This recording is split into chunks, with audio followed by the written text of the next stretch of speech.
شمالی علاقہ جات کی طرف چلاس بابو سر ٹاپ ایک دل ہلا دینے والا واقعہ پیش آیا۔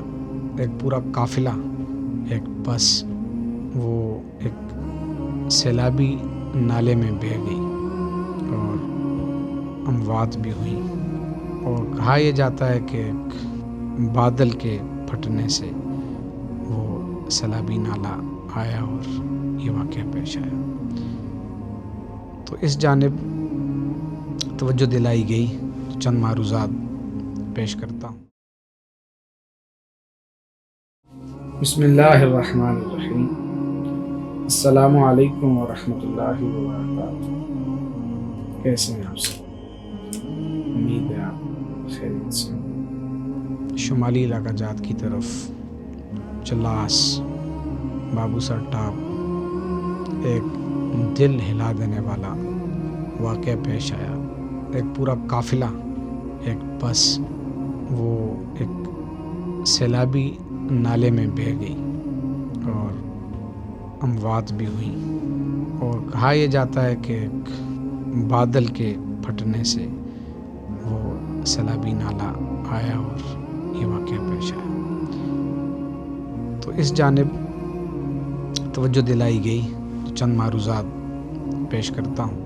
یاد رہے کہ ہماری آج کی گفتگو کا موضوع ہوگا بادل پھٹنے کی حقیقت سائنسی اور دینی روشنی میں۔ یہ جو آسمان سے کبھی کبھی اچانک پانی کا طوفان اترتا ہے، زمین پر سب کچھ بہا لے جاتا ہے، اسے عرف عام میں بادل پھٹنا کہتے ہیں۔ لیکن کیا کبھی ہم نے سوچا یہ صرف پانی کا برسنا ہے یا قدرت کی طرف سے ایک انتباہ ہے؟ آئیے بادلوں کے اس راز کو دین اور سائنس دونوں زاویوں سے سمجھنے کی کوشش کرتے ہیں۔ اس کے کچھ حصے ہوں گے گفتگو کے اور اس بات کو سمجھنے کے۔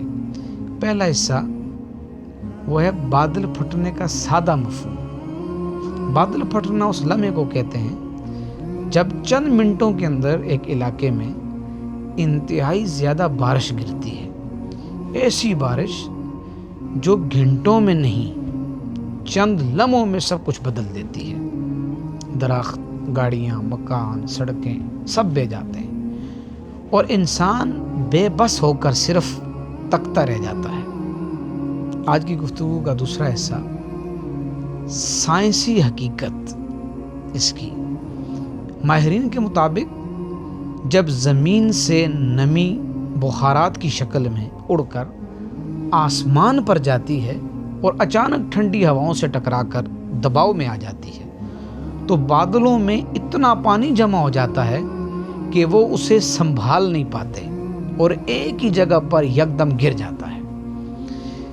یاد رہے یہ عمل اکثر پہاڑی علاقوں میں ہوتا ہے، جیسے شمالی پاکستان، آزاد کشمیر، گلگت، سوات، چلاس، مانسیرا، ایبٹ آباد، مری، گلیات وغیرہ۔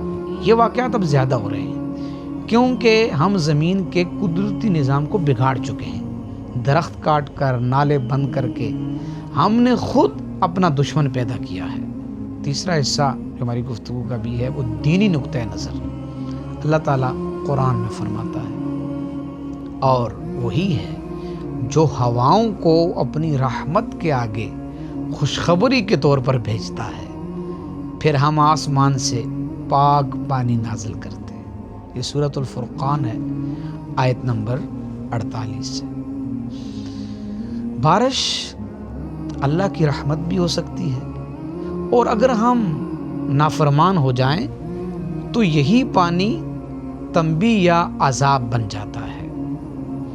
ایک اور دوسری جگہ اللہ تبارک و تعالیٰ ارشاد فرماتا ہے، اور کیا تم نے نہیں دیکھا کہ اللہ بادلوں کو چلاتا ہے؟ یہ سورۃ النور ہے، آیت نمبر 43۔ یعنی بادل خود مختار نہیں، یہ بھی اللہ کے حکم کے محتاج ہیں۔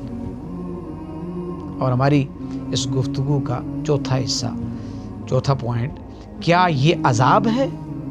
یہ اس طرح ہونا نہیں، ہر بارش یا حادثہ عذاب نہیں ہوتا، لیکن جب ہم اجتماعی طور پر اللہ کی یاد سے غافل ہو جائیں، زمین میں فساد پھیلائیں، فحاشی، ظلم اور نافرمانی عام ہو جائے، تو پھر قدرت ہمیں جھنجھوڑتی ہے۔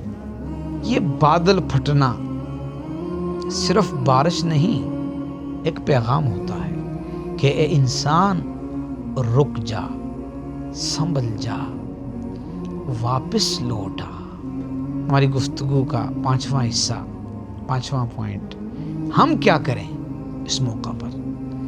نمبر 1، بارش سے پہلے دعا کریں۔ میں ان عربی عبارات کا ترجمہ عرض کروں گا۔ اے اللہ، اسے ہمارے لیے نفع بخش بنا دے۔ نمبر 2، بارش تیز ہو جائے تو یہ پڑھیں، اے اللہ، اسے ہمارے ارد گرد برسا، ہم پر نہیں۔ نمبر 3، توبہ، استغفار، سادگی اور قدرت سے ہم آنگی، یہی راستہ ہے تباہی سے بچنے کا۔ اپنی گفتگو کو اختتام کی طرف لاتے ہوئے پیغام کے ساتھ اجازت کا طالب ٹھہروں گا۔